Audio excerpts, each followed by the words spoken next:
هادي له ونشهد أن لا إله إلا الله وحده لا شريك له ونشهد أن سيدنا ومولانا محمدا عبده ورسوله أما بعد فأعوذ بالله من الشيطان الرجيم بسم الله الرحمن الرحيم قل إن كنتم تحبون الله فاتبعوني وقال النبي صلى الله عليه وسلم من صام رمضان ثم أتبعه 6 من شوال كان كصيام الدهر وقال عليه الصلاة والسلام لا يؤمن أحدكم حتى أكون أحب إليه من والده وولده والناس أجمعين أو كما قال عليه الصلاة والسلام إن الله وملائكته يصلون على النبي يا أيها الذين آمنوا صلوا عليه وسلموا تسليما اللهم صل على سيدنا مولانا محمد وعلى آل سيدنا مولانا محمد यही हम सब मुसाफिर हैं वही आखिर ठिकाना क्यों आगे रवाना है क्यों पीछे रवाना अल्लाहुम्मा सल्ली अला सय्यदना मौलाना मुहम्मद वाला आली सय्यदना मौलाना मुहम्मद एमन घरे शुइबारे मन যে ঘরের নাই বিছানা এমন ঘরে যাইবারে মন যে ঘরের নাই ঠিকানা আল্লাহুম্মা সাইয়্যিদানা মাওলানা মুহাম্মদ ওয়ালা আলি সাইয়্যিদানা মাওলানা মুহাম্মদ লা ইলাহা ইল্লাল্লাহ লা ইলাহা ইল্লাল্লাহ লা ইলাহা ইল্লাল্লাহ লা ইলাহা ইল্লাল্লাহ লা ইলাহা ইল্লাল্লাহ মুহাম্মাদুর রাসূলুল্লাহ সাল্লাল্লাহু আলাইহি ওয়াসাল্লাম বালাগাল উলা বিকামালিহি কাশাফাদ দুজা বিজামালিহি হাসুনাত জামিউ খিসালিহি সাল্লু আলাইহি ওয়া আলিহি।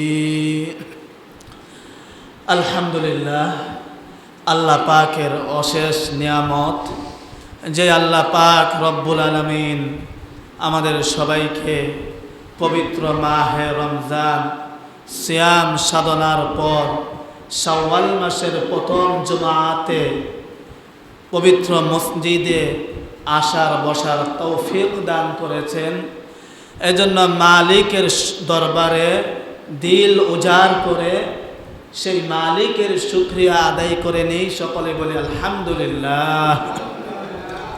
আল্লাহ পাক রব্বুল আলামিন যাদেরকে পছন্দ করেন, মায়া করেন, মহাব্বত করেন, ভালোবাসেন, তাদেরকে আল্লাহ তাআলা তার গোলামি করার তৌফিক দান করেন, তার বন্দিগি করার তৌফিক দান করেন। আর আল্লাহ তাআলা সৃষ্টি করেছেন মানব এবং জিন জাতিকে তার গোলামি করার জন্য, তার ইবাদত করার জন্য। এজন্য আল্লাহ পাক রব্বুল আলামিন সূরাতুজ যারিয়াতের মধ্যে ইরশাদ করেছেন, ওয়ামা খালাকাতুল জিন্না ওয়াল ইনসা ইল্লা লিয়াবুদুন। আমি মানুষ এবং জিনকে সৃষ্টি করেছি একমাত্র আমি আল্লাহ রব্বুল আলামিনের ইবাদত করার জন্য। কার ইবাদত? আল্লাহর ইবাদত করার জন্য। আল্লাহর ইবাদতের মধ্যে যে শান্তি পাওয়া যায় অন্য কোনো মানব এবং কোনো জাতির গোলামি করার মধ্যে এই শান্তি পাওয়া যায় না। এজন্য আল্লাহর উদ্দেশ্য হচ্ছে মানব জাতিকে আমি দুনিয়াতে পাঠাবো আমার গোলামি করার জন্য, আমার ইবাদত করার জন্য। সেই গোলামি আর ইবাদতের মাধ্যমেই বান্দা আমার দিদার লাভ করতে পারবে, বান্দা জান্নাতের মালিক হয়ে যাবে। সুবহানাল্লাহ বলেন। এখন রমজান মাস এতদিন ছিল, রমজানে দেখতে পেতাম আমরা মসজিদ ভরপুর হয়ে যেত মানব আল্লাহর ইবাদত করার জন্য। আর মানুষ পাওয়া যায় না মসজিদের মধ্যে। রমজান মাসে দেখতে পেতাম 5 ওয়াক্ত নামাজের মধ্যে মসজিদ ভরপুর হয়ে যেত, জায়গা পাওয়া যেত না। এখন রমজান মাস নাই, মানুষও নাই। এটা আফসোসের বিষয়, দুঃখের বিষয় যে আমরা মুসলমানের ঘরের সন্তান হইয়া, মুসলমানের ঘরের যুবক হইয়া রমজানের গুরুত্বটা বুঝতে পারলাম, কিন্তু রমজানের পরে যেন আরো ইবাদত বাকি আছে সেটার গুরুত্ব আমরা বুঝতে পারলাম না। এজন্য আল্লাহর নবী বলেন, লা ইউমিনু আহাদুকুম হাত্তা আকুনা আহাব্বা ইলাইহি মিন ওয়ালিদিহি ওয়া ওয়ালাদিহি ওয়ান নাসি আজমাইন। আল্লাহর নবী বলেছেন, তোমরা ততক্ষণ পর্যন্ত পরিপূর্ণ ঈমানদার হতে পারবা যতক্ষণ পর্যন্ত আমি নবীকে মহাব্বত করবে। নবীকে যদি পরিপূর্ণ মহাব্বত করো, ভালোবাসো, নবীর আদর্শকে মেনে চলতে হবে। যে মুসলমানের সন্তানের ভিতরে নবীর আদর্শ থাকবে না, নবীর মহাব্বত ভালোবাসা থাকবে না, সে কখনো নবীর উম্মত হতে পারে না। সে কখনো এই কথা দাবি করতে পারবে না যে আমি খাঁটি নবীর উম্মত। নবীর খাঁটি উম্মত হতে হলে রমজানের পরে আরো ইবাদত আছে, সে ইবাদতগুলো পালন করতে হবে। নবীর আদর্শ হলো রমজান মাসের পরে শাওয়াল মাস আসলে সেই শাওয়াল মাসের 6টি রোজা আল্লাহর নবী পালন করেছে, নবীর উম্মতও পালন করতে হবে। মুসলিম শরীফের হাদিস, আল্লাহ নবী ইরশাদ করেন, মান সামা রমাদান সুম্মা আতবাআহু সিত্তান মিন শাওয়াল কানা কাসিয়ামিদ দাহর। আল্লাহর নবী বলেন, রমজানের রোজা রাখার পরে শাওয়াল মাসের 6টি রোজা আছে, আমার উম্মতের মধ্যে যে 6টি রোজা পালন করবে সেজন্য পুরা বৎসর রোজা রাখার সওয়াব পেয়ে গেল। মেরে ভাই ও দোস্ত বুজুর্গ, এই হাদিসের মাধ্যমে আমাদেরকে এই কথাই বোঝায় যেন রমজানের পরে এই যে শাওয়াল মাসের প্রথম জুমা, এই জুমার মধ্যে আমরা আলোচনা করতেছি শাওয়াল মাসের রোজাগুলো রাখা। 6টি রোজা আমাদের জন্য রাখা কর্তব্য, দায়িত্ব। যে ব্যক্তি এই শাওয়াল মাসের মধ্যে, এই মাসের মধ্যে 6 দিনের 6টা রোজা রাখবে, আল্লাহ পাক রব্বুল আলামিন তাকে সারা বছর রোজা রাখলে যে সওয়াব, সেই সওয়াব দান করে দিবেন। আল্লাহ তাআলা কোরআনে বলেন, কুল ইন কুনতুম তুহিব্বুনাল্লাহ। আল্লাহ তাআলা বলেন, যদি তোমরা আল্লাহকে মহব্বত করতে চাও, ভালোবাসতে চাও, ফাত্তাবিউনি, তাহলে আমার নবীকে অনুকরণ করতে হবে। আল্লাহ বলেন, ওগো নবীজি আপনি বলুন, যদি তোমরা আল্লাহকে মহব্বত করতে চাও, ভালোবাসতে চাও, ফাত্তাবিউনি, তাহলে আমি নবীকে অনুকরণ করো। নবীর আদর্শ হলো রোজা রাখা শাওয়াল মাসের। নবীর আদর্শ হলো নিজের জীবনটাকে সুন্নত অনুযায়ী চলা, এমনভাবে চলা যেন নবী যেভাবে চলেছে সেই নবীর আদর্শকে অনুসরণ করতে হবে।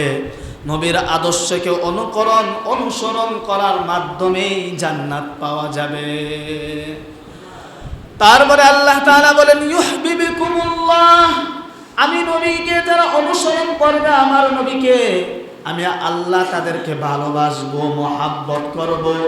ওয়া ইয়াগফির লাকুম যুনুবাকুম, এবং আমি তাদের গুনাহগুলোকে মাফ করে দেব। ওয়াল্লাহু গফুরুর রহিম, আল্লাহ তাআলা ক্ষমাশীল এবং দয়ালু। আল্লাহ তাআলা সূরাতুল বাকারার মধ্যে বলেন, যখন মানব জাতিকে সৃষ্টি করার উদ্দেশ্য করেছেন, ইচ্ছা পোষণ করেছিলেন, আল্লাহ তাআলা বলেন, وَإِذْ قَالَ رَبُّكَ لِلْمَلَائِكَةِ إِنِّي جَاعِلٌ فِي الْأَرْضِ خَلِيفَةً। স্মরণ করো ওই সময়কে যখন তোমার রব ফেরেশতাদেরকে বললেন, ইন্নী জাইলুন ফিল আরদি খলিফা, নিশ্চয়ই আমি দুনিয়াতে মানব জাতি সৃষ্টি করব, মানুষ সৃষ্টি করব। কি সৃষ্টি করব? মানুষ। আমাদেরকে আল্লাহ সৃষ্টি করার আগে ফেরেশতাদেরকে এই কথা বলেছেন,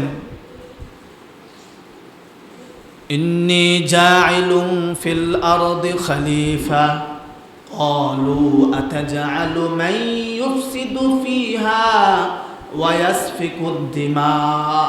ফেরেশতারা বলল, হে আল্লাহ, আপনি মানব জাতি সৃষ্টি করবেন, তারা তো জমিনের মধ্যে রক্তপাত ঘটাবে, ফিতনা ফাসাদ সৃষ্টি করবে, হানাহানি মারামারি ঝগড়া ফাসাদ সৃষ্টি করবে। আমার আল্লাহ বলেন, ক্বালা ইন্নী আ'লামু মা লা তা'লামুন, হ্যাঁ আমার ফেরেশতারা, আমি আল্লাহ যা জানি তোমরা তা জানো না।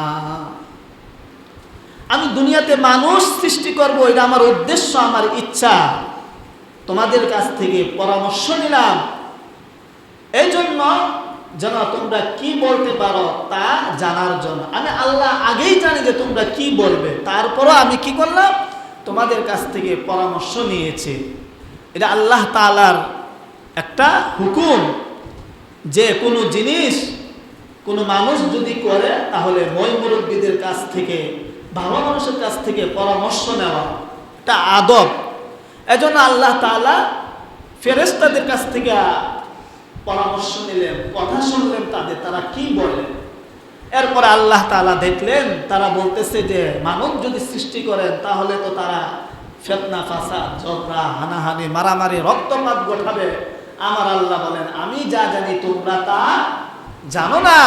সুতরাং আমার উদ্দেশ্য হলো মানুষকে সৃষ্টি করে আমার গোলামির মধ্যে রাখবো, আমার দাসত্বের মধ্যে রাখবো, আমার ইবাদত করবে, এই ইবাদতের মাধ্যমে তারা জান্নাতের মালিক হয়ে যাবে। আজকে আফসোস লাগে, মুসলিম উম্মাহ আজ দিকে দিকে হারে হারে অধপতন পথভ্রষ্ট হয়ে যাচ্ছে। এই কারণে মুসলমানদের উপর জুলুম, অত্যাচার, নির্যাতন শুরু করেছে ইহুদি, খ্রিস্টান, নাসারারা। কেন? কারণ তারা আল্লাহর হুকুমের মধ্যে নাই, আল্লাহর গোলামির মধ্যে নাই। আজ আফসোস লাগে এজন্য কিছু মানব আছে যারা আল্লাহর গোলামি বাদ দিয়ে মানুষের দাসত্ব, মানুষের গোলামির শৃঙ্খলে আবদ্ধ হয়ে গিয়েছে। ঠিক না বেঠিক? মুসলমানদেরকে বলবো, আল্লাহ তোমাদেরকে যে জন্য সৃষ্টি করেছেন তার ভিতরে চলে আসো, এর ভিতরে তোমরা শান্তি এবং কামিয়াবি হতে পারবা।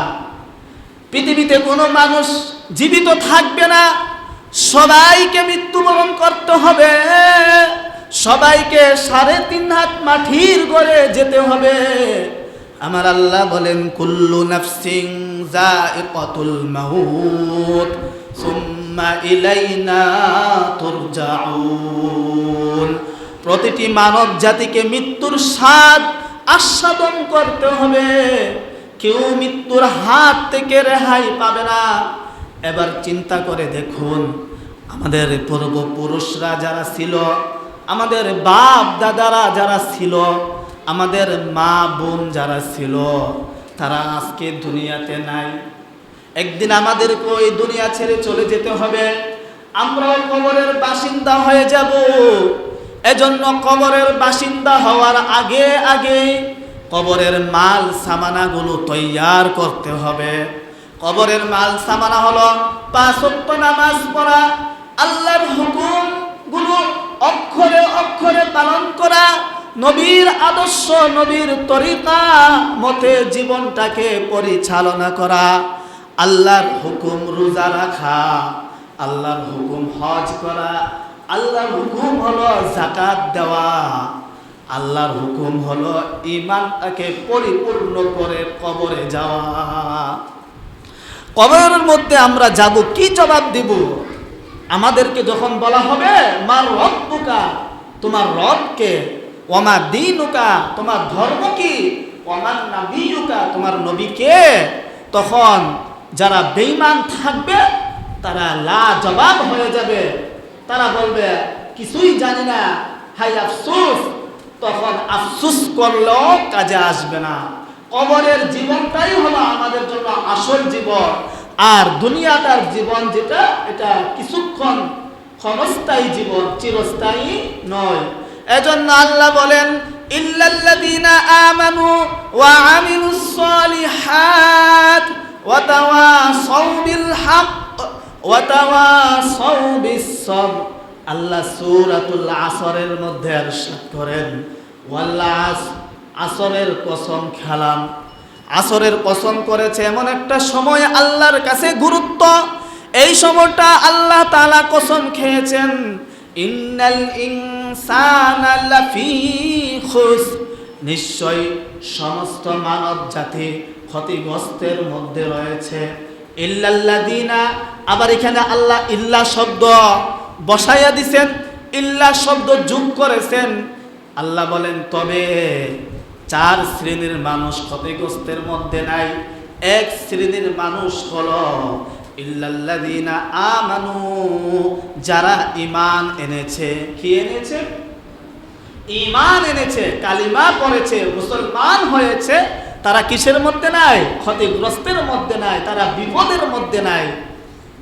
ইল্লাল্লাযীনা আমানু ওয়া আমিলুস সালিহাত, এবং যে মানুষগুলো সালেহ করেছে, নেক আমল করেছে, আল্লাহর হুকুম পালন করেছে, নিজের জীবনটাকে নেক আমলের মাধ্যমে ভরপুর করে দিয়েছে, তারা বিপদের মধ্যে নাই। ওয়া তাওয়াসাউ বিল হক, এবং পরস্পর পরস্পরকে সত্যের আদেশ করে। ওয়া তাওয়াসাউ বিস সবর, এবং ধৈর্যশীল হওয়ার জন্য আদেশ করে, সবর করে। এই 4 শ্রেণীর মানুষ ক্ষতিগ্রস্তের মধ্যে নাই, বিপদের মধ্যে নাই।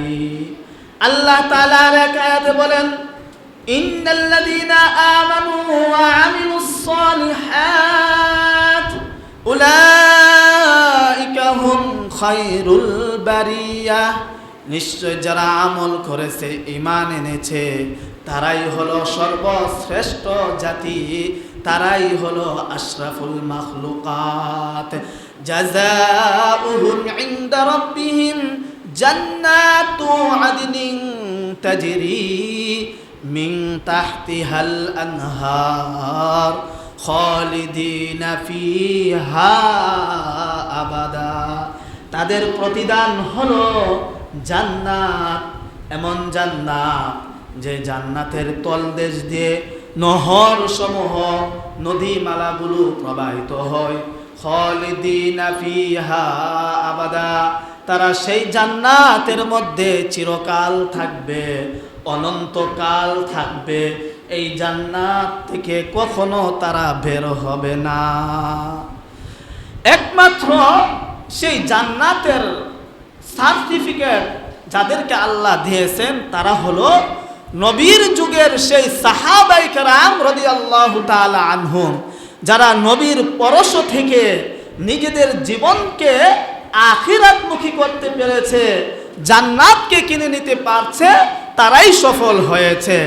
সেই ধারাবাহিকতায় যে সাহাবায়ে কেরাম রাদিয়াল্লাহু তাআলা আনহুম পৃথিবীতে আজ নাই, তাদের অনুসরণের মাধ্যমে যারা অনুসরণ করে আসবে, তারাও সেই জান্নাতের মালিক হয়ে যাবে, সেই জান্নাতে অনন্তকাল চিরকাল থাকবে।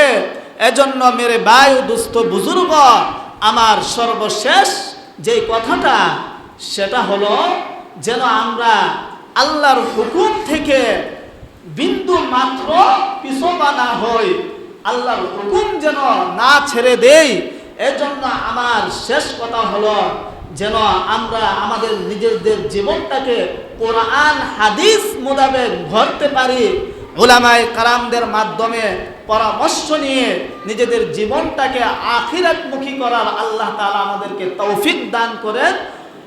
আল্লাহ তাআলা আমাদের সবাইকে নবীর আদর্শ এবং শাওয়াল মাসের 6টি রোজা পালন করার তৌফিক দান করুন। সবাই বলে আমিন।